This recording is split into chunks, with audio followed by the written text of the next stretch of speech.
All right, I know it's been a busy week. It's been a stressful week in the federal community, lots of change happening. And I wanted to hop on here and address the fork in the road a little bit more, the deferred resignation program.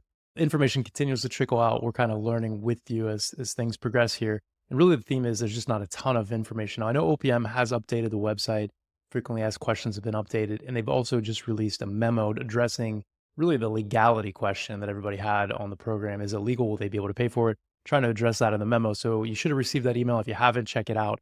You can find that up on the OPM website. And attached to that memo also is a copy of the deferred resignation contract, the language that will be sent to you from your agency. So once you submit your resignation request in the email, you'll get this paperwork to go ahead and formalize that agreement. So take a look at that and see what it's, see what that's all about. Now, of course, I'm not an attorney here. I'm just giving you some general information and passing along what I'm finding. And I've also been having a lot of conversations around these concepts and how to make a good decision here on such a short timeline. I mean, it's a week to make a decision that could impact what it will impact the rest of your life, right? Leaving your federal career, considering retirement. These are big decision points that ripple and you got to be prepared for. So really what we're finding is if you've been prepared and maybe you're just waiting for an early out offer or you're already fully eligible for those retirement benefits, this could be a really good situation for you to take advantage of. If you're not and your situation is a little more iffy, if there's some variables that you were just uncertain about, there's still questions that need to be answered. And VERA is a big question for a lot of people. Now, it seems like it's authorized by OPM through this deferred resignation program, which is good, but also your agency has the end authority to offer this to you. So I would really want to see answers from your agency. I think that's important before you make such a big decision.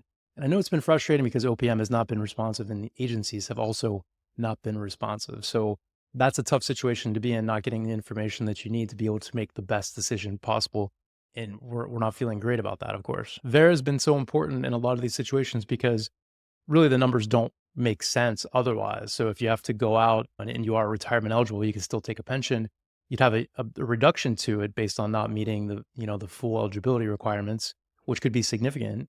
Or if you don't want to take that reduction that would be significant, you'd have to postpone your annuity and also postpone the FEHB coverage. So your health insurance coverage would be postponed, which creates a gap, which is a challenge. In which case you're leaving money on the table too with, if you're going out early, obviously you're giving up the ability to accumulate additional years, any salary increases or promotions that you may receive down the road too. So kind of leaving money on the table from that standpoint as well.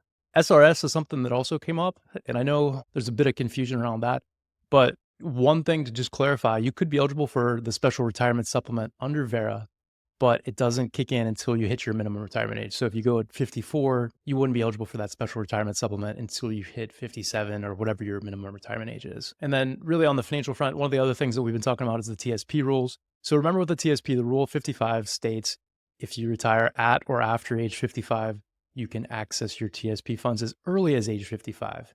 Okay. If you go up before that, then that's off the table and you actually have to wait until 59 and a half to access those funds. So that could also be a big deal if you need to access those funds to supplement income or whatever you're doing in the interim.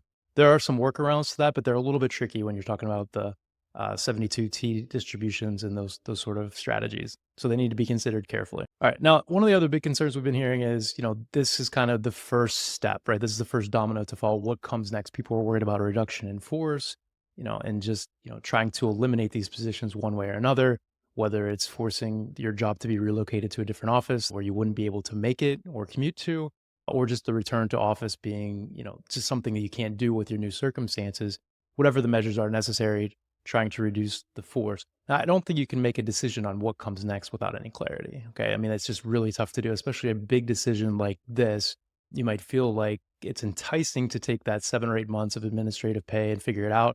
But that's a big decision you have to think through pretty carefully. All right. I'm not saying it can't work. If your situation is completely untenable, that might be what you need to do, but you can't base it on the uncertainty of what might happen next. Okay. Without that information, because we just really don't know at this point. And then Leslie, if you do retire this year, you might be prepared for a lengthy backlog, right? I know OPM has gotten this thing down to 3 to 6 months. They've been processing applications for retirement, which has been great. But in the past, we know it's been a year or more sometimes when they've run into a big backlog. So in that circumstance, if you submit your paperwork, you got to be prepared for that. Plan accordingly with your financial resources. If you need to keep extra cash on hand or have resources somewhere else that you can rely on, if it takes a little while for your pension income to start coming in. All right, what else is on the table? I don't know. I mean, there's any number of changes that could happen in the future, but again, we're just trying to make plans based on the best information available and not really rush into anything or make an emotional decision. So, hope this is helpful. I'd love to hear how your situations are progressing, questions that you have,